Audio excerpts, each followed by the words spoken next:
Hare Krishna. So ఈ పుష్పం చూడండి ఎంత అందంగా ఉందో.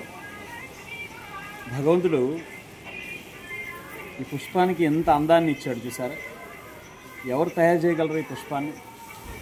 చూడండి చివర ఎంత మంచి గులాబీ రంగులో ఉంది, లోపల తెలుపు రంగులో ఉంది, లోపల వాటి యొక్క విత్తనాలు ఉండేటటువంటి పుప్పొడి కనిపిస్తుంది, ఎంత మంచి కాడ కనిపిస్తుంది. ఏ ఆర్టిస్ట్, ఏ డిజైనర్ దీనిని ఇలా తయారు చేయగలుగుతాడు? ఎంత స్మూత్గా దాని యొక్క రూపమే కాదు, దాని యొక్క భగవంతుడు తయారు చేసినటువంటి విధానం కూడా చూడండి ఎంత స్మూత్గా ఉంది అంటే.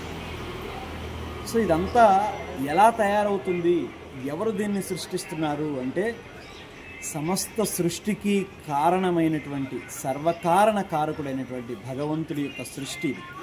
సో భగవంతుడి యొక్క సృష్టిలో మాత్రమే ఇది సాధ్యమవుతుంది.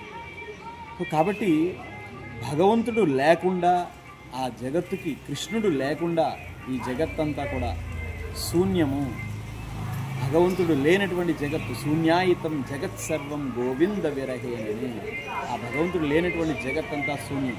అంటే ఈ సమస్త జగత్తంతా కూడా భగవంతుడి మీద ఆధారపడి ఉంది. భగవంతుడు లేకపోతే ఈ జగత్తు లేదు. భగవంతుడు ఎంత అందాన్ని ప్రకృతిలో మనకి ఇస్తూ ఉన్నాడంటే అది మనం ఎంతో అదృష్టవంతులము. కాబట్టి ఈ ప్రకృతిని, ఈ ఉదాహరణకి భగవంతుడు సృష్టించినటువంటి ఈ పుష్పాన్ని భగవంతుడి పాదాల చెంతకు చేరిస్తే భగవంతుడు నిజంగా ఆనందిస్తాడు. హరే కృష్ణ.